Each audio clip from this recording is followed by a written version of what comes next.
ये वीडियो बड़ी हाफ होने वाली है, इसीलिए आप मुझे बस अपना 10 मिनट दे दीजिए। आज मैं आप इस बात को बताऊंगा कि आप जिंदगी में सब कुछ जानते हुए भी, सब कुछ करते हुए भी आखिर क्यों हिम्मत हार जाते हो। कभी कभी क्यों हमारा मन करता है सब कुछ करने का, लेकिन हम चाहकर भी नहीं कर पाते और अंत में थक के हार जाते हैं। बड़ी मजेदार वीडियो है। चार्ल्स डार्विन अपनी किताब में लिखते हैं, तुम्हारी आधे से ज्यादा लाइफ प्रॉब्लम सिर्फ तुम्हारी नौटंकी की वजह है। तुम खुद चाहते हो, इसलिए सारी प्रॉब्लम तुम्हारे अंदर है। तुम्हें पहाड़ चढ़ना है, लेकिन एक बर्गर खाने कितना भी तुम एफर्ट लगाना नहीं चाहते। तुम्हें महान बनना है, लेकिन तुम रिस्पॉन्सिबिलिटी लेना नहीं चाहते।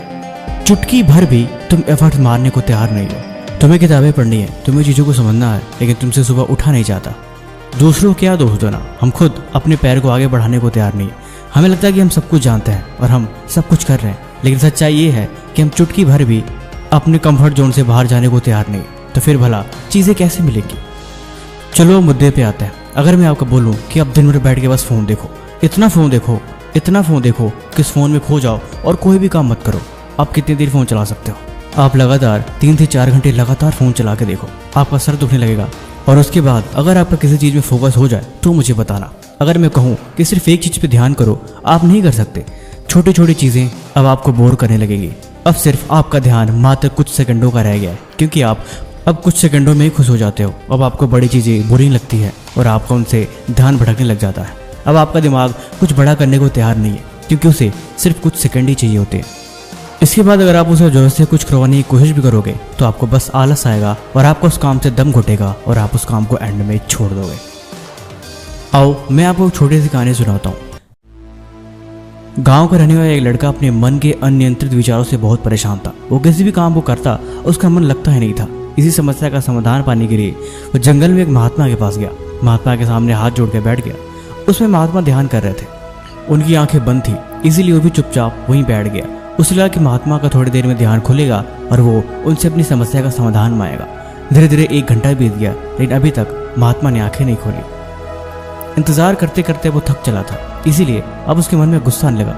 ये क्या तरीका है, मैं कब से यहाँ पे आके बैठा हूँ, लेकिन इसके बावजूद भी वो अपनी आंखें नहीं खोल रहे। उसने महात्मा को बोला, महात्मा मैं आपका इंतजार कर रहा हूँ। महात्मा ने इशारा किया कि तुम थोड़ी देर बैठो।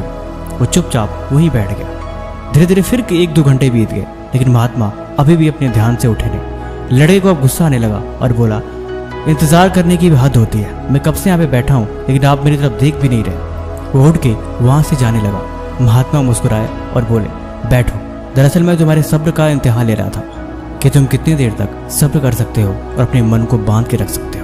महात्मा ने पूछा, बताओ क्या समस्या है। उसने बताया, मेरे किसी काम में ध्यान नहीं लगता। मैं उसे करने की कोशिश करता हूँ तो कुछ समय बाद उसे छोड़ देता हूँ। चाहे कितनी भी कोशिश कर लूँ, लेकिन किसी भी काम को मैं ज़्यादा देर तक नहीं कर पाता।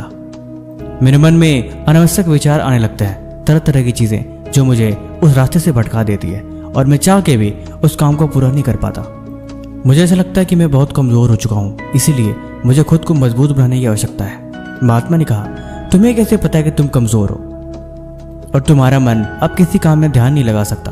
उसने कहा, महात्मा ये सारे इसी के लक्षण है कि मैं अब किसी काम में ध्यान कर ही नहीं पाता, और करने की कितनी भी कोशिश करूं मेरे से हो ही नहीं पाता। इसका मतलब यही है कि मैं बहुत कमज़ोर हो चुका हूं। जब किसी काम में ध्यान लगेगा नहीं तो फिर भला उस जीवन का क्या उद्देश्य है, और बिना उद्देश्य के मैं किसी लक्ष्य तक कैसे पहुंच सकता हूँ। महात्मा बोले, तुम मेरे साथ आओ, मैं तुम्हें कहीं ले के चलता हूँ। महात्मा ने उस लड़के को नाव में बिठाया और नदी में चलने लगे। नदी का पानी बहुत साफ सुथरा था। लड़का बोला, आप मुझे यहाँ क्यों लेके आए हैं। महात्मा ने कहा, तुम थोड़ा सावधान रहना, क्योंकि इस नदी में बहुत ही जहरीले सांप रहते हैं, इसीलिए तुम्हें इनसे बच के रहना होगा। उसने कहा, अच्छा कि आपने बता दिया, लेकिन आप मुझे यहाँ लेकर क्यों आए हैं, इस बात का जवाब दीजिए। महात्मा ने कहा, इस नदी से मुझे कमल निकालने हैं, इसीलिए क्या तुम कमल के फूल मुझे ला के दे सकते हो। लड़का ने कहा, बस छोटी सी बात है, मैं जरूर करूँगा। लड़का नदी में उतर गया और कमल के फूल को तोड़ने लगा। तब तक उसे महसूस हुआ कि उसके पैर में शायद कुछ काट लिया है। ऊपर आकर देखा तो उसका पैर खून से लथपथ भर चुका था। उसने महात्मा को दिखाया कि महात्मा देखिए, मुझे क्या काटा है, कहीं वो विषधारी सांप तो नहीं है। महात्मा ने कहा, नहीं नहीं, ये कोई सांप नहीं है। दरअसल एक लकड़ी है जो तुम्हारे पैर में चुभ गई है, ये कोई सांप नहीं है। लड़के ने बोला, फिर मुझे घबराने की कोई जरूरत नहीं है, ये तो जस्ट एक नॉर्मल लकड़ी है। तब तक उसने देखा कि वो नुकीली लकड़ी उसी पानी में तैरती हुई ऊपर आ गई। अब उसे यकीन हो गया कि ये कोई सांप नहीं, दरअसल सिर्फ एक लकड़ी का टुकड़ा है जो मेरे पैरों में चुभ गया है। और लड़का फिर से कमल के फूलों को तोड़ने लगा। कुछ समय पश्चात उसके दूसरे पैर में फिर से कोई नुकीली चीज चुभी। महात्मा ने कहा, अरे बचो, तुम्हें सांप ने काट लिया है। लड़का डर के मारे नदी में उछला और नाव पर चढ़ गया। देखा तो उसका दूसरा पैर भी खून से लथपथ था। लेकिन कुछ समय पश्चात पानी के ऊपर जहरीला सांप दिखाई दिया जो वहां से जा रहा था। अब लड़का डर के मारे उसकी हालत बहुत खराब हो गई और वहीं पे बेहोश हो गया। उसकी हालत अब मरने जैसी हो गई क्योंकि खून बहुत ज्यादा बह रहा था। महात्मा उसे अपनी कुटिया में ले गए और उसका उपचार किया। थोड़े समय बाद उसे होश आया और उसने पूछा, क्या मैं जिंदा हूं? मैं कैसे बच गया? महात्मा ने कहा, तुम्हें कुछ नहीं हुआ, ये सिर्फ एक मन का वहम है। उसने बोला, मन का वहम है? ये कैसा वहम? मैंने अपनी आंखों से देखा कि सांप पानी के ऊपर तैर रहा था। इसका मतलब तो ये है कि उसने ही मुझे काटा होगा। महात्मा बोले, नहीं, वहां कोई सांप नहीं था। दरअसल तुम्हें सांप, जब तुम्हें पहली बार चोट लगी उस समय सच में तुम्हें सांप ने काटा था। लेकिन दूसरी बार वो कोई सांप नहीं, वो लकड़ी थी जो मैंने तुम्हारे पैरों में चुभाई थी। तुम पहली बार में बिल्कुल नहीं डरे, जबकि उस समय तुम्हें सच में सांप ने काटा था। इसी चीज को देखते हुए मैंने दूसरी बार तुम्हारे पैर में कांटा चुभाया और सांप का प्रतिबिंब तुम्हें दिखाई दिया, क्योंकि तुम्हारे मन में एक वहम था कि तुम्हें जरूर ही सही सांप ने काटा होगा और इसी वजह से तुम बेहोश हो गए। दरअसल इस नदी के कोई भी सांप जहरीले नहीं है, ये सिर्फ एक आम सांप है जिनके काटने से कभी कुछ नहीं होता। लेकिन ये तुम्हारे लिए सबक है। मन को यकीन था तब तुम बिल्कुल भी नहीं डरे, लेकिन जब मन को यकीन नहीं था तो तुम्हारे पैर में लकड़ी चुभ जाने से तुम बेहोश हो गए। यानी तुम्हारा दिमाग तुम्हें इस बात को समझा दिया कि तुम्हें पक्का सांप नहीं काटा है, इसीलिए ये तुम्हारे लिए हानिकारक है। मैंने तुम्हें बताया था कि सांप जहरीला है, इसीलिए तुम बेहोश हो गए। जिंदगी में एक बात हमेशा याद रखना, इंसान की कमजोरी उसके दिमाग में बसती है। इंसान का माया जाल और इंसान के पैरों की जंजीर उसके दिमाग में है। तुम खुद को जैसा बताते हो, तुम खुद को जैसा समझाते हो, दरअसल तुम वैसे ही बन जाते हो और तुम्हारे साथ वैसे ही होता है। एक चंचल मन कभी भी ध्यान केंद्रित नहीं कर सकता और एक भटका हुआ मन कभी भी चीजों को समझ नहीं सकता। ये सब ज्ञान की चीजें हैं और ज्ञान कोई तभी सीख पाता है जब उसका मन शांत और अपने रास्ते पे अडिग होता है। कामयाब बनना हर कोई सोच लेता है, लेकिन कामयाबी तब तक नहीं मिलती जब तक कि उसके अंदर पागलपन और जुनून नहीं आता। तुम सालों साल मेहनत करते रहो, लेकिन उसके बाद भी तुम्हारे हाथ कभी कामयाबी नहीं लगेगी। महात्मा ने उसे कहा, यह पुस्तक है, क्या तुम इसे पढ़ना पसंद करोगे?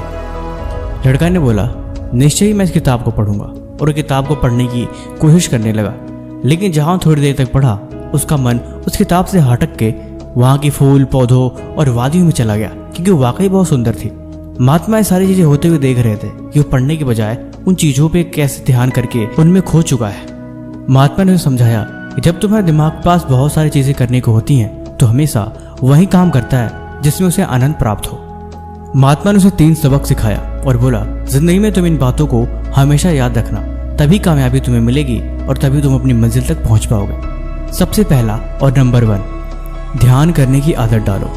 जब हम ध्यान करते हैं तो हम अचानक से ध्यान में नहीं चले जाते। स्टार्टिंग के कुछ मिनट हम सिर्फ उन चीज़ों के बारे में सोचते हैं जो हमारे दिमाग में चल रही होती है, लेकिन जैसे ही वो थॉट खत्म होता है आप उन चीज़ों के बारे में सोचने लगते हो जो आपको चाहिए या जो चीज़ आपको परेशान कर रही है। ध्यान का अर्थ दूसरा यही है कि आप अपने विचारों से मुक्त हो जाओ, आपके दिमाग में 0 थॉट आ जाए, और जब आप 0 थॉट पे पहुंचोगे तब शुरू होती है वहीं से आपके अंदर शांति और ध्यान का केंद्र। आपका मन शांत है या अशांत, इस चीज को जांचने के लिए आप कभी चुपचाप सीधे आसन करके बैठ के देखना। आप 2 मिनट से ज्यादा ध्यान नहीं कर सकते और ना ही आप शांत चुपचाप बैठ सकते हो। अगर आप ऐसा करोगे तो आपको घबराहट होगी। यही चीज इशारी है कि आपके मन में कितनी सारी चीजें चल रही हैं और मन में कितनी उथल पुथल है, और यही उथल पुथल आपको ध्यान करने से रोक रही है, जिसे आपको दूर करना है। अगर आप हमेशा ध्यान करते हैं तो ये आपके लिए अच्छी बात है, लेकिन जिस दिन आपको याद पड़ गई आप इसका महत्व समझ जाओगे। इसीलिए हर दिन कम से कम आपको 15 से 20 मिनट ध्यान करने की आदत डालनी चाहिए। नंबर 2, हर समय मेहनत करो। अब आप सोचोगे ये क्या बात है, हर समय भला कोई मेहनत कैसे कर सकता है? मुझे पता है, लेकिन मैं आपको सिर्फ ये बताना चाहता हूँ, पढ़ने के टाइम पे हर कोई पढ़ता है, यानी वो समय जब स्कूल का आपको काम मिलता है, वो समय जब आप चीज़ों के बारे में पढ़ते हो। लेकिन आप तब नहीं पढ़ते जब आपको सही में नहीं पढ़ना होता, यानी छुट्टियों का समय या वो समय जिस समय आपको नहीं पढ़ना होता है। सीधे कहने का मतलब ये है कि आप बाहरी चीज़ों से भी सीख सकते हो, दिमाग को फालतू के उलझनों में उलझा सकते हो। वो सारी कैलकुलेशन जो आप ऐसे कॉपी पेन पे नहीं कर सकते, आप अपने दिमाग को बोल के उसमें व्यस्त रह सकते हो। ये चीज़ आपके दिमाग को मजबूत बनाती है। उल्टे पुल्टे क्वेश्चंस, उल्टे पुल्टे सवाल आप अपने दिमाग में मैथमेटिकली जुड़वा सकते हो। आप ऐसा करके देखना, आपका दिमाग कैसे उन चीज़ों में उलझा रहेगा। ये एक दिमाग को स्ट्रॉन्ग बनाने की ट्रिक होती है। सड़क पे चलते समय आप बिलबोर्ड को उल्टा पढ़ना, कोई भी चीज़ दिखे उसके बारे में खुद से सवाल करना और उसके बारे में सोचना और अमल करना, ये सारी चीज़ें आपको बहुत मदद करती हैं। नंबर 3 और सबसे इम्पोर्टेंट, खुद का आकलन करना। देखो जीवन चल रहा है, मैं हर बार आपको समझाता हूँ कि जीवन चलता ही रहेगा। आप कुछ करो तो भी, कुछ ना करो तो भी, समय निकल रहा है। इसीलिए शाम के एंड में, महीने के एंड में या वीकेंड पे आप अपने थॉट्स को कॉपी पेन, डायरी, नोटपैड पे लिखने की आदत डालो। पढ़ाई के साथ कुछ ऐसी हॉबीज भी होती हैं जिसे करना हर किसी को पसंद होता है। किसी को बिजनेस के आइडिया, किसी को राइटिंग का शौक, किसी को भी तरह तरह की चीज़ें होती है। इसीलिए जब भी आपके मन में कोई भी थॉट्स आए उसे इमीडिएटली तुरंत लिख डालो। कभी कभी आपके दिमाग में बहुत ही माइंड ब्लोइंग आइडियाज आते हैं, कुछ अच्छे थॉट्स आते हैं और आप बाद में उसे याद करने की सोचते हो, लेकिन आप उसे याद कर ही नहीं पाते और वो चीज़ बड़ी स्पेशल होती है। इसीलिए जब भी वो चीज़ याद आए तुरंत फ़ोन निकालो, डायरी निकालो, उसे तुरंत उसे लिख लो। उस चीज़ को आप तब पढ़ना जब आप बिल्कुल फ्री रहोगे। सालों बीत जाते हैं तब भी वो यादें वैसी की वैसी पड़ी रह जाती हैं। तब उसे आप देखोगे तो आपको याद आएगा कि यार कभी मैंने ऐसी चीज़ें सोचा करता था। देखो वक्त पल पल निकल रहा है, 6 महीने निकल गए, 6 महीने और बचे हैं और ये 6 महीने भी निकल ही जाएंगे। समय का क्या है, समय गुजरता ही रहेगा, लेकिन समय के साथ साथ चलते रहना ये हमारी जिम्मेवारी है। समय के साथ साथ सीखते रहना ये हमारी जिम्मेवारी है और समय के साथ आगे बढ़ते रहना ये हमारी जिम्मेवारी है। और इन सारी बातों को याद दिलाना ये मेरी जिम्मेवारी है। इसीलिए मैं तो अपना काम कर रहा हूँ। बाकी आपको ये वीडियो कैसी लगी आप हमें कमेंट बॉक्स में जरूर बताइए और किसी भी तरह का सवाल है तो आप वो भी हमसे पूछ सकते हैं।